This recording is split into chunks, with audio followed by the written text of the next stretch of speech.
Okay, cool. So now we're gonna hop over to the kind of R part, which is interactive. So the first place that I'm going to bring you guys, I believe I'm still sharing my screen, is to the Biocore session8.md file, which I believe you guys have been using these. So let's just say now, does anyone have any problems accessing this, or is everyone able to follow along? You can certainly look on my screen for now, but in a little bit, we're going to have you break out and be doing things on your own computer. So this MD file is going to walk through quite a bit of detail and background for all of the things that we're going to do in the lab.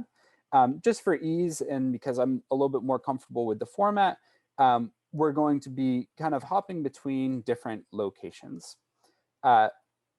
In this .md file, you can see that there's a link to an interactive HTML file for the lecture. So I'm just going to click that so you can see where that brings you. Anything that we do in R today is going to be at this link. So this has all of the code that we're going to need, as well as some of the embedded figures that we're going to generate in the end. Most of this content is the same as what's on this MD file, but our tour was up late trying to get this synchronized. I was up late not finishing, I'm never happy 100% with what was going on. So there might be small differences between them, but the differences are going to be pretty minor. Yeah, the link is the most updated one. Yeah, So this link is correct. So the first thing that we have to just make sure is that everyone has everything installed. So if we look at the getting started under session 8, hopefully everyone has installed R and R Studio. Right now, is there anyone who has not gotten that far? No? Okay, awesome. So next is the DevTools package. What DevTools let you do is install things off of GitHub. So did I hear a question? No. So here on GitHub, you can see this is the package that we're going to be working with today. It has all these .r files, which are all different functions that you can call. Again, we're going to be working with all of these functions today. But the next step is to make sure that this is installed and up to date. So what you'll do is install DevTools. Again, most of you might have done this. I just want to make sure everyone's up to date just in case anyone hasn't done it yet. So you're going to install DevTools. This is all going to be done in R. So if we open up R here, you're going to install .devtools in your script. And once you have DevTools, we're going to install this package. So right now, if everyone, do you mind running these two commands in R? And we're going to give you a couple minutes just in case anyone's behind. But first, we're going to install just to make sure everything is up to date. And then we're going to load in the library. And if anyone has any issues with these steps, please let us know now, because we're going to be in R in, say, 5 minutes working with some of this data. And if you don't have the package installed and loaded, you're not going to be able to follow along. So yeah, just give them 5 minutes to set up. Yep, I'm going to give you guys, so feel free to get R opened up, set a working directory or whatever however you like to do it. Also, guys, don't forget to answer no if it asks you to download from the source. And if R asks you to update any packages that is existing in your environment, just don't type anything and type just enter and it will skip as it's shown over here. Yep. And thank you for bringing that up, Artur. If you guys go to the session8.md file, these steps that we're hoping you would do right now are all outlined in detail for any particular part of it that you might do. So we all just installed this package from GitHub. So now I'm going to open up a new tab and show you that link that you typed in is this part right here. So github.com/this link. This has all of the code base. This is the package that you've installed. Now, if you click the vignette, here is a .rmd file that has all of the code that we're going to use today. So here is the .rmd file. This, you can work with it on GitHub is fine for now. But what you will see is up top are a series of links. The first link was the session 8 .md file we're just looking at. The second link is this URL. And the last one is this rpubs link. This link was also in the .md, so everything's kind of in multiple places, so you won't miss it. This link right here is where it is on the .md. And this has all of the things that we're going to do in R. So as I'm going to walk you through this document, the rpubs document, and then all of this code is going to be entered into R. This HTML document was all generated in R from that .rmd file that I showed you a second ago. So I'm going to be hopping between R here as well as this HTML document, but they're from the same thing. From R, I generated this HTML document. The reason I'm going back and forth is that this is already generated and it has all of the plots made for you, but you can't code here. So whenever we're gonna do any coding, we're gonna hop back over to R and use that to do the coding. So first thing you're going to always do is load in the library, the signaling single cell. This is the package that we just installed. These are just messages related to the loading of a package. And then we're going to load in these two files right here. So what I'm going to do, just to help us walk through, is do all of these steps live for the mouse data. I had mentioned that there were two different data sets. There's the mouse DC UMI table, and then there's also one for the skin. So we're going to be working with both of these files. So you can go ahead and load in these files.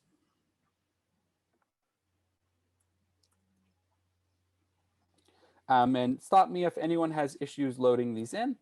These are the two data files that we're going to work with for the rest of the kind of lab. So after running these load lines, you can see that over here on the right, getting loaded into my environment, are first the MDC data, and then the XSC skin, which is the skin data. So when you load in this UMI matrix, we can start to take a look at exactly what's contained here. Now, the first thing that we're going to look at is this MDC UMI table. I think I'm going to try to figure out where I want to stay. I think I'm going to stay in R and do this all live for now. And then the HTML you guys can have as the static reference that you're going to copy the code from. So when we run this construct XSC function, and you guys are welcome to do this on your own computer at the same time. I'm going to walk you through the mouse one, and then you'll do the skin one kind of on your own. When we run this construct XSC function, this MDC UMI table, if we look at the class of it, you'll notice that it's a matrix or an array. This is the UMI table where rows are genes and columns are cells. When we run class of XSC, which is the output of this function, you can see that it's an expression set. When we're working with this data, if you can, just keep this image in your head where you have your expression data, you have your feature data, you have your pheno data. Keep these three tables kind of in the back of your mind as we're kind of working through the data. That's what this expression set class is. Now, when we look at it right now, you can notice that the pheno data, this is cell data, and the feature data are empty, right? We don't have any information yet. All we did is built up this data structure from the UMI table. So when we look at each of the components, when we look at EXPRS of this expression set class, we're looking at the first 5 cells and the first 5 genes. It looks like what we would expect a UMI table. Right now, P data, where rows are cells, is empty, and F data, where rows are genes, is also empty. So now we can just remove that UMI table we started with because we have that exact same thing in the expression of our expression set. So if we look at the row names or the cell names in our data, you notice that certain cells have 0 hour, certain cells have 1 hour, certain cells have 4 hour. These are the information about the time course that we did, so the LPS time course. So what we can do is look at the P data of our expression set and create a new variable, the time point variable. So when we run this command, we're setting it initially to be all NA. So if we look at what values are present here, you can see, well, there's there's nothing here because it was NA. Now what we can do is use these cell names where we had 0 hour, 1 hour, 4 hour, and we can just annotate this time point column based on whether or not these substrings are there. So I'm not going to expect you guys are able to come up with this code on your own, obviously. Um, just follow along for now. If you do have particular R questions, feel free to reach out when we break out to do the exercises, and I can try and explain any of the code you might be interested in. So now when we look at the head of the P data, before it was empty, we had no information. Now you can see we have a time point column where each individual cell is annotated by the time point that we had. There are many ways to access these columns. There's also a shorthand where if you do the expression set and a $sign, it'll pull up all the metadata you have about cells in your experiment. So here you can see we have 1,700 cells from 0 hours and about 1,000 cells from the 1 hour and the 4 hour time points. One of the next steps that you're usually... Can I interrupt for a sec? By the way, Yep. I think you should watch what he is doing now to understand all these commands, and then you can do later that when we give you time. Yep. You know, because it's going and coming back. It's kind of hard to follow you. But Gotcha. I want the people listen to you more than they're doing themselves, and they can do a little bit later, and we're gonna give time to them. Yeah. So for now, I'm sharing my screen and I'm in R doing this code here. I would recommend, as Alper said, watching for now. And in just a few minutes, we're going to have you break off. So everything that I'm doing in this document, you have this document. Again, it was on GitHub. You have this knitted document, which has the results of everything I'm showing you right now. Those are for your future reference or looking back if you want a reference. But for now, just kind of we'll work through this live and you have those resources if you need them.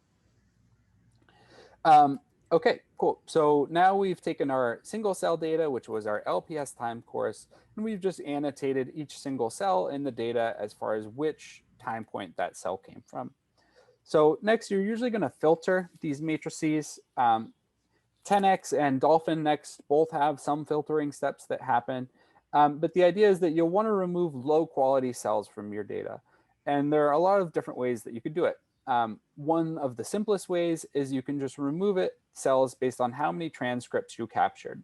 So here we're looking at this pre-filter function. And you can see that we're defining a cell has to have at least 1,000 UMIs and at most 10,000 UMIs. These numbers are somewhat arbitrary, and this is not necessarily the best method to filter your data, but it is a simple way to do it. So we're just filtering based on the number of transcripts every cell has. But there are other ways you could frame it. You could say, I want a cell to have at least 200 unique genes. You might not care exactly how many transcripts you captured, but instead how many genes you captured for that cell. One more question. Why we have Max Yumi? Max Yumi, here, it's not necessarily the right thing to do. Again, I'm showing it just because it's simple and how we started. The idea was that sometimes you might get doublets, like more than one cell in a droplet, and you might see more Yumis for that cell. So this would remove those. And if you look at the distribution, typically I would think that there might be some sort of sequencing error where a particular cell barcode got converted to another, and so a single cell is being counted twice, even though it was 2 unique cells to start with. Basically, if you look at this distribution, this is a tail that maybe like 5 or 10 out of the 10,000 cells have more than this number of Yumis, and I just have trouble believing that that's a real signal and not some artifact due to some part of the pipeline. Mm-hmm. Thanks. Now, another method that you'll see quite a bit, Seurat does this, is they'll look at the fraction of mitochondrial genes. So mitochondrial genes start with, say, MT dash something. And they'll say any cell with more than 10% of mitochondrial genes, we're going to remove. And the reason is that your mitochondria is supposed to have a membrane around it. But during apoptosis, the mitochondria lyses and releases its RNA into the cytoplasm, where a single cell will capture it. So that's another metric people have to remove low quality cells, is if there's a lot of mitochondrial genes, they assume the mitochondria is lysed, which implies apoptosis. And so they want to remove those low quality kind of dying cells so they don't contaminate the experiment. Either way, what we're doing right now is the simplest of all of these methods, but we're just taking our expression set. We're saying if a cell has less than 1,000 UMIs, we're going to remove it. If it has more than 10,000, we're going to remove it. And then this threshold in min cells is for gene filtering. So we want to see at least 1 UMI in 10 cells. Otherwise, we're going to remove that gene from the experiment. So as you can imagine, if we have gene A, that we see 1 transcript in 1 cell out of 10,000 cells in the experiment, there's no information really about that gene. So you can just remove it altogether to reduce your file sizes and reduce the number of genes that you have in your data. So now we can calculate the library size. Again, we're just giving it a slightly different suffix. We had raw at first. Now this is the filtered one where we've removed a few cells and a few genes. And now when we look, here, this is what the density looks like. So we had a hard cutoff at 1,000 and another one at 10,000. You can see that it's a distribution of UMI counts. So every cell has a slightly different number of UMIs that we detected. And in this case, the mean is about 3,000. That was the plot density function. Spread these out so you can see a little easier.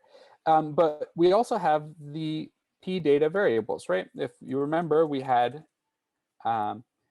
extra information that we have annotated each of our single cells within the P data, right? So now we have a time point, we have a UMI sum, raw and filtered. Now what we could do is do the same plot density, but we can include this time point information. So throughout the day today, you'll see a lot of color by arguments. Color by is just what you're going to color each individual point by in your plot. So here we're coloring by the time point, but we're looking at the value of the UMI sums. So here you can see we had our 0 hour, our 1 hour, and our 4 hour time points, and you can see the distribution of UMIs we had for each time point. In this case, time point's not really super relevant for this plot, but some cell types, for example, if you have a macrophage as opposed to a T cell, each one of those cell types usually will have a different number of transcripts in it. And if you make a density plot like this, you'll see that some cells have way more transcripts than another, and that's just due to their biology of how many transcripts those cells make. So now we can get into the basic single cell analysis step. And the first step is the dimension reduction.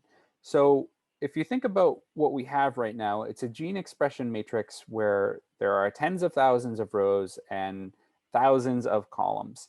But what we want is a two-dimensional simple representation of the data so that we can kind of at a glance get a sense of what trends are within the data, what cell types might be present. So dimensionality reduction is the process by which we bring the cells from the high dimensional gene expression space, which is about 10,000 dimensions, depending on how many genes are in your data set, down to a more reasonable number. There are many ways to do this. This method that we have here is one of the more common ones, where first we're going to run PCA, and then to bring it down from 5 to 10 dimensions. And then the final embedding is done using tsne or UMAP. These are all words that you've probably heard before, and they're just involved in the process of dimensionality reduction. So I wasn't going to go into a ton of details about how these work. And I'm probably not the best person to ask how they work. I'm a biologist first and foremost, not a mathematician. But if you do have questions, I can definitely do my best to try and explain them. So in order to do this, the first thing we're going to do is run the subset genes function, which will give you the variable genes in the data set. So here we're running subset genes. We're providing it our expression set, the mouse expression set. And I'm just going to let that run and talk for a second. So here you can see green because this command is running. The method is how are we going to select the genes. So here we're using PCA. to find genes that are variable in our data set.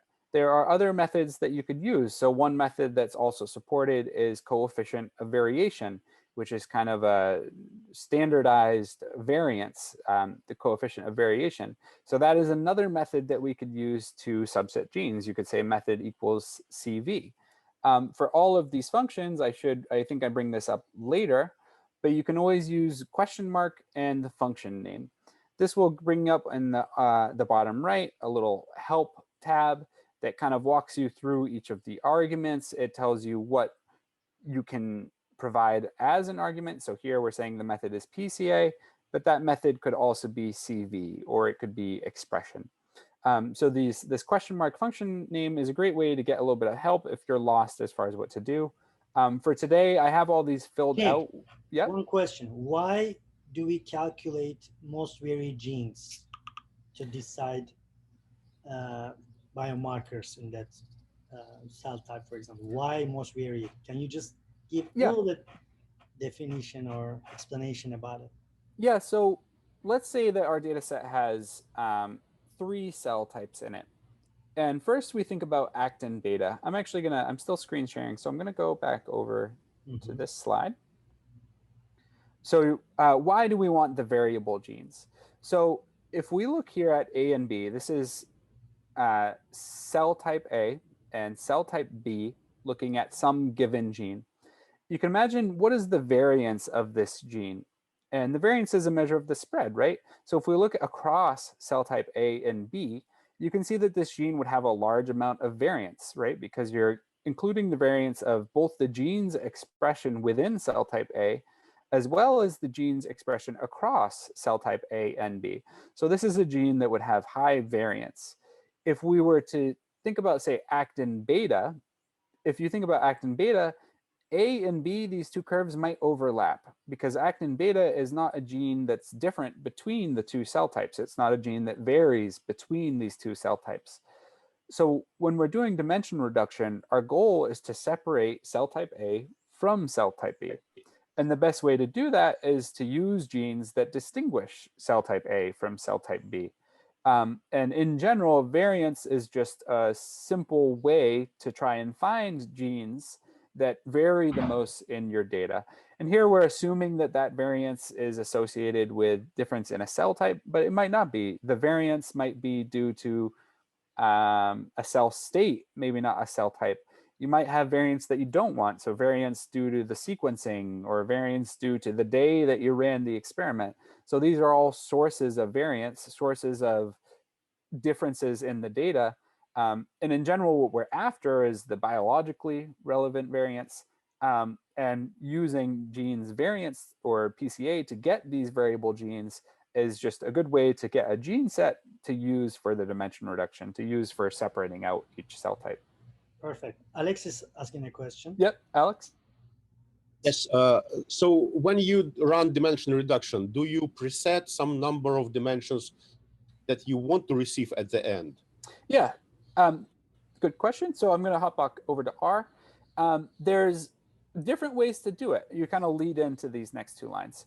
So first, we ran this subset gene function. Again, it was trying to find genes that varied across cell types. That's our goal. And when we look, we started with, if we look at the dimensions of our expression set, you can see that there's 11,000 features, which is 11,000 genes. When we look at the length of this gene subset, you can see that it's a shorter list. So again, this is the process where we had 11,000 genes and we pruned it down to 1,500 that we think are informative. Now, to answer your question, I was getting there, is now we want to reduce down the single cell data. And the question is, how many components do we want? So there's different ways that you can approach that. Here we're going to use the dim reduce function on our expression set. And again, you guys have all this code. So for now, just watch along, and free time, or when we break out in a second, you'll be able to run this on your own. So when we run the dim reduce function on this data, we're giving it that gene list that we just provided. And we're going to ask it to do the pre-reduction. So in our package, one option for pre-reduce is vPCA, and this stands for variance PCA. So when you run PCA, you're going to have principal component 1, 2, 3, 4, on and on and on. And each one of those principal components will explain a different amount of the variance in your data set, where principal component 1 will explain most variance, and then 2 will do a little less, 3 will do a little less. So one way to approach it is to say, I have a threshold. I want to explain 90%, or in this case 0.9, which is 90%, of the variance in my data. So in this case, we don't know exactly how many principal components we're going to get out, but what we do know is that the number of those principal components will equal 90% of the variance of the data set. Now this ncomp here is a little bit misleading. There's PCA where you run it in its full rank, in that you're going to have just as many principal components as the dimensions you started with, right? Principal component analysis is not inherently dimension reduction. If you started with 10,000 genes in your experiment, when you run PCA, you're going to have 10,000 principal components, but you can set a threshold where, again, we want 90% of the variance, and that might be only the first 6 principal components. That's when it becomes a dimension reduction technique. This ncomp argument is that they've become smart about PCA. PCA can take a long time to run. So instead of trying to get all 10,000 principal components that are there, it's only going to calculate the first 30 purely for speed reasons. And it is an approximation, but it's a very good approximation. So here we're getting the 90% of variance, and we're only looking for that 90% variance in the first 30 principal components. So when we run this, what it's doing again is it's taking the expression set, it's taking the gene list that we had just calculated. We're doing PCA based on variance. So in this package, it's just called vPCA. And we're looking for 90% of the variance in the data set. So here you can see it's printing out at us right down here. And you can see it's a 3,812, that's the number of cells, by 6. So that tells us that 90% of the variance in our data was explained within the first 6 principal components. So in this case, the number of principal components we didn't specify, we specified variance. So now we can use a plotting function. So here is plot tsne, where we're going to have our first 2D plot that everyone loves in the single cell land. You'll see thousands of tsne plots or UMAP plots, but it's a 2-dimensional plot. And we have just mapped our cells from the gene expression space down to these 2 dimensions. And now we can take advantage of our metadata, right? We have, at any point, you can do your data structure $, and it will pull up all of the potential metadata you have about cells, right? So we have all these different values now that we've been writing in. And we can color it by the time point. So we have our first kind of dimension reduced data. And you can see a couple of things right away. So single cell data, as you work with it more and more, becomes sort of like the Rorschach blot, ink blot test. I don't know if you guys are familiar, where it's looks like blobs, and you look at it and you see what you see. There's certainly a little bit of an art here as well, and it's a similar process. When I look at this plot, what do I see? Well, what I see is first in this top right corner, it looks like there's some group or area of this plot where we have a mixture of the 0 hour, which are red, the green 1 hour, and the blue 4 hour time points. At the same time, in kind of the bottom half of the plot, what I seem to see are a separation of time points. Now these points aren't mixed together. Now we have red on the left, green in the middle, and blue on the right. So as you go through your data, you're never going to be able to go to Google and put in this tsne plot and get any help at all. What you really have to get comfortable with is using your intuition and your own judgment and assessment of what you're seeing, and then back up what you think with further support within the data. So I just wanted to make that aside, that at some point you're going to be the expert in your own single cell data, and you really just have to have the comfort and the confidence and do your due diligence that when you're presenting data or working with this data, you're really confident with what you're looking at. So that was just a small aside. As of right now, obviously, we still don't know much. What we have is a 2D plot, and the points are colored by a time point. So there's not a ton to see just yet. Here I'm rerunning the dimension reduction function just to show you that there are many parameters here. So in the second, you're going to use the skin data.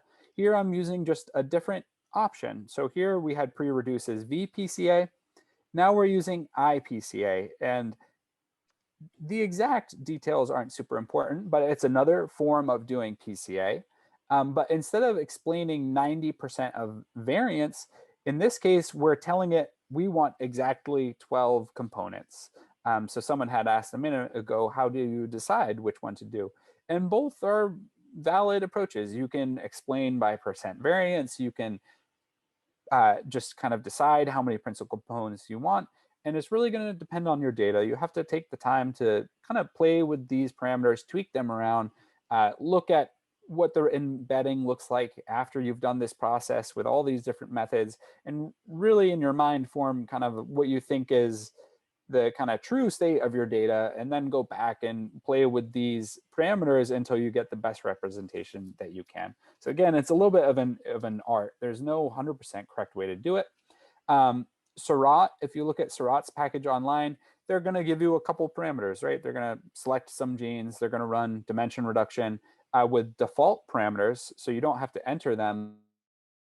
But just because those parameters are the default doesn't mean they're the best for your data. So I'm really trying to make that, hammer that point home, that there's no one size fits all solution for every data set that you will ever find. And there's a little bit of kind of manual curation that goes into it. Yeah, just one thing that I want to add to what Jake just said. I mean, everything that we do over here is to capture the heterogeneity within the cellular level, right?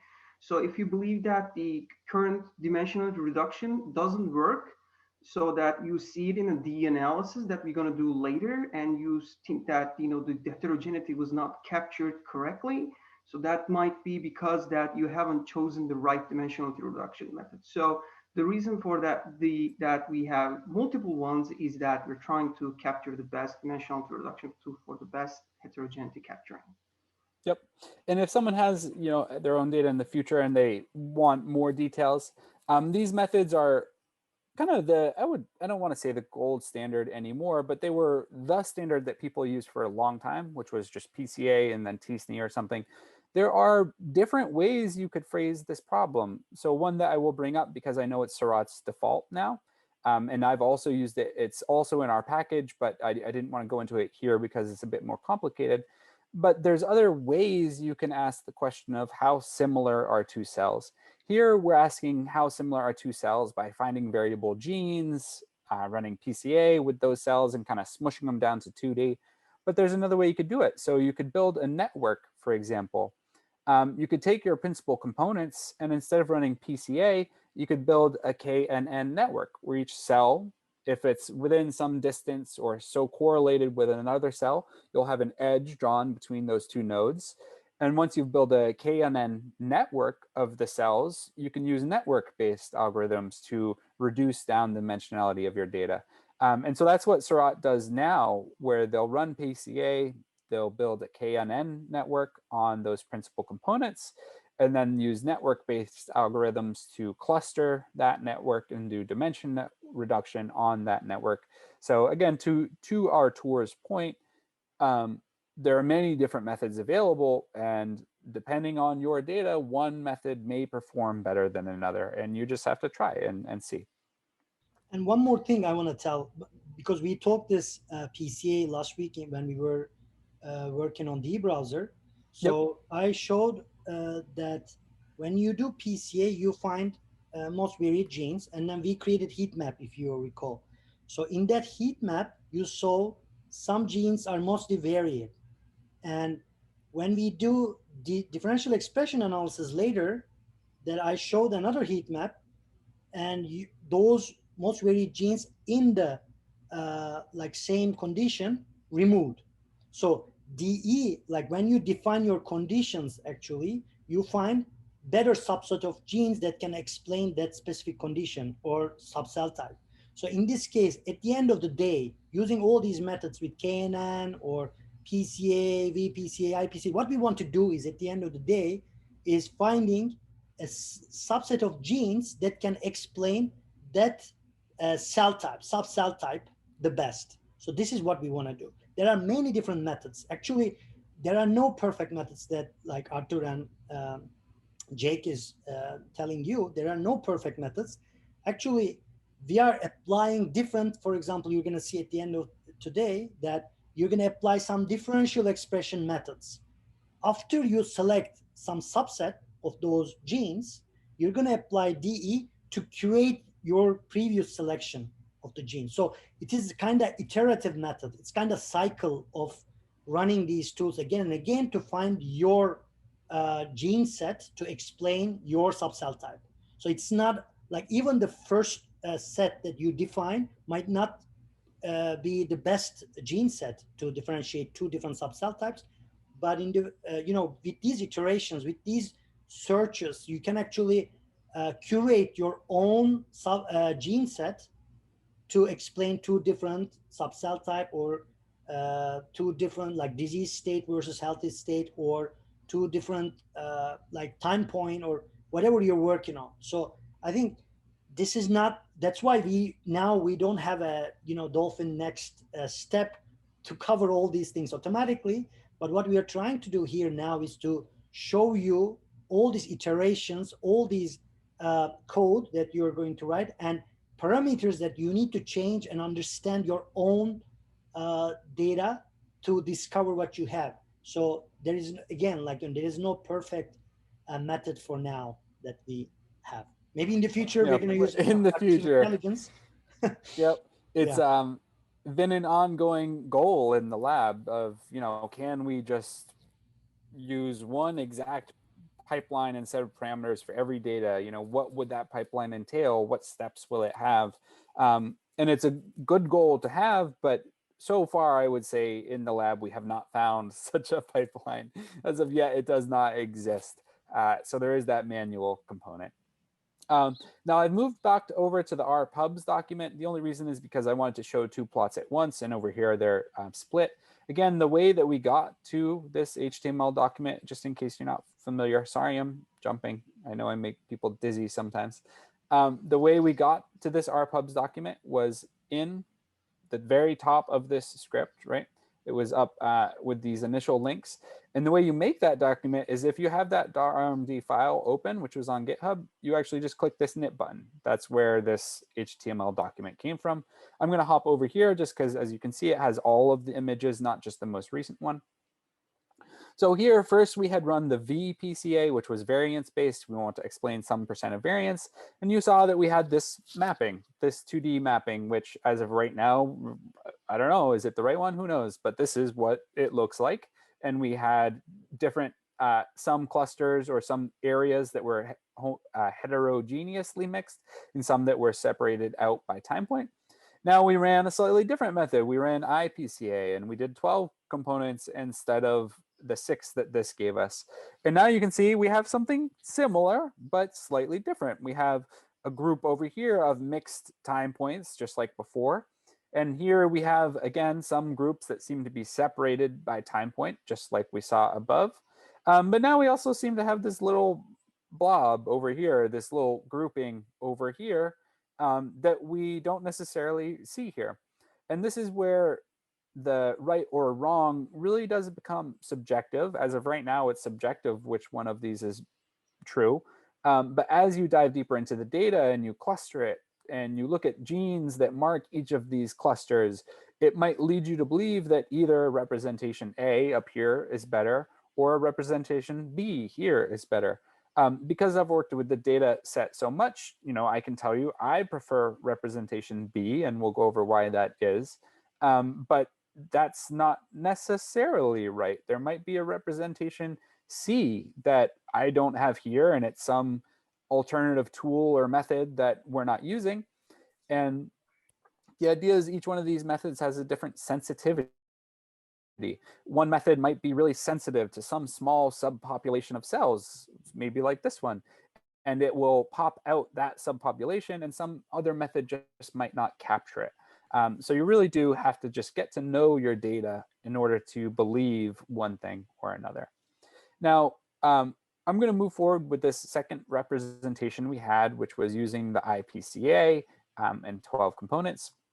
And now we can start to add in new metadata. So we had plot t-SNE metadata before. We were plotting the time point, plot t-SNE metadata time point. So we're coloring by the p data variable of time point.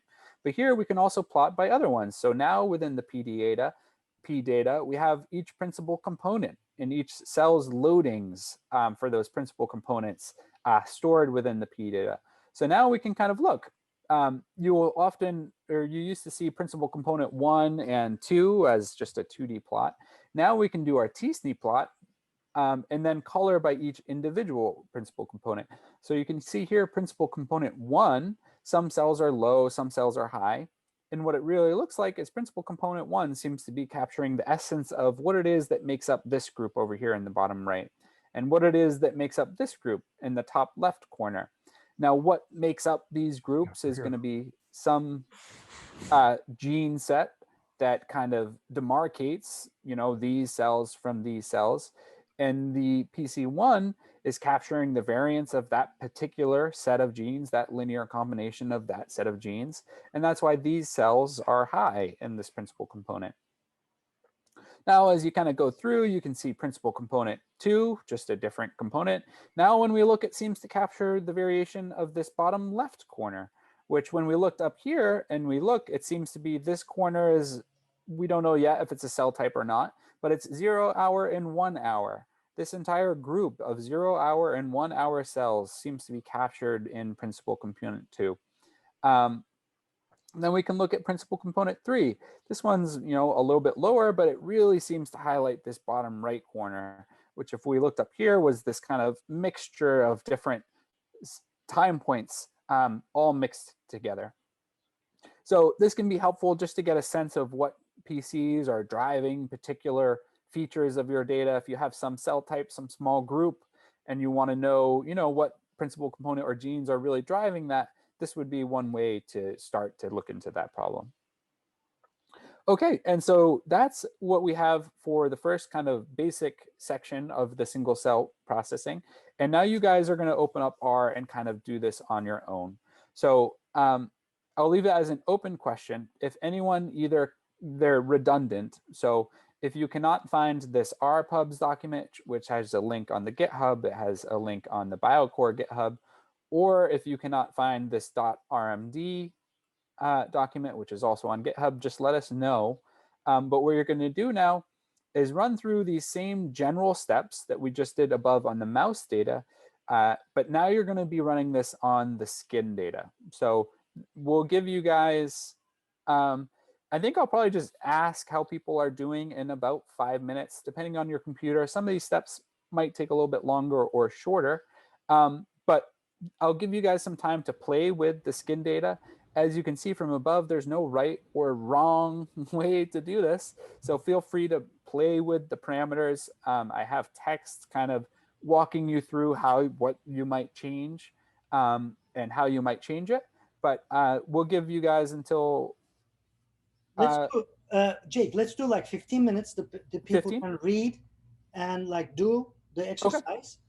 And then they can ask their questions to us. But, you and Jake will continue finding those genes later. So this is just to detect these clusters now. And then later you're going to see what genes derive the difference in those subclusters. Yep. So over here on the left, you can see there's different headings. There's dimension reduction, there's clustering, cell type identification, normalization. Each one of these, we're going to take this about 10, 15-minute break for you guys to play with it. Reach out with questions on Slack and just kind of play with it. Get a sense for the data. So the skin one, what is it, 1037? So let's say 1050. I will plan on grouping everyone back and running through what I have here. But I'm sure all of you have slightly different parameters that you have run, and we can kind of, if anyone notices something or wants to discuss some difference that they see, that can be when we would do that. All right. So we will be so on the I'll even stop. and answer questions whenever you like. Yep. So I'll just be sitting here. I saw someone had a question. Can I? Sorry, Sam, I didn't see your question until just now. You are welcome to record it. I think someone is recording it. I'm not sure who though. I saw a raised hand. Olesa. Yeah, I have a quick question. Can Yep. you just explain again how each principal component is, like how do we figure out, is that based on one gene or two genes or a group of genes? Yeah. So you guys are all welcome to start working through the problem. You're also welcome to listen. Let me pull up a great graphic that will hopefully be a good intro to what principal component analysis is doing. What PCA is doing is you have your initial gene expression space where dimension 1 might be actin beta, dimension 2 might be GAPDH, I don't know, dimension 3 might be some ribosomal protein. Now, if you think about the genes that a cell expresses, some genes are in general going to be correlated with each other. So imagine we have cell type A. It might have, I'm not super familiar with CDs, which people use in immunology. But let's say some cell type has CD1, 2, and 3, and 4, and that cell type is expressing those CDs. Some other cell type might be expressing CD, I don't know, 100 and 200 and 400. And if we think about it, those groups of CD genes, some are correlated with each other and some are anti-correlated with each other. So what principal component analysis in the end is going to do, if we think about what PC1 is a weighted mixture of different genes. So if we think principal component 1, it might be the sort of sum or the average of CD 1, 2, 3, 4, and 5. So PC1, if you increase, it's a linear combination, a linear increase of all of those genes at the same time. So PC1 or 2 or 3 is a linear combination, or it's kind of a mixture of a set of genes that are in general correlated or they vary together. So again, each individual principal component is a linear combination of the genes that you started with, and the kind of amount of each gene that contributes to each principal component is going to be based on the variance of your data. So if most of the variance in your data is based on some immune cell type, then principal component 1 might be a linear combination of all of the C, D, 1, 2, 3 that make up that cell type.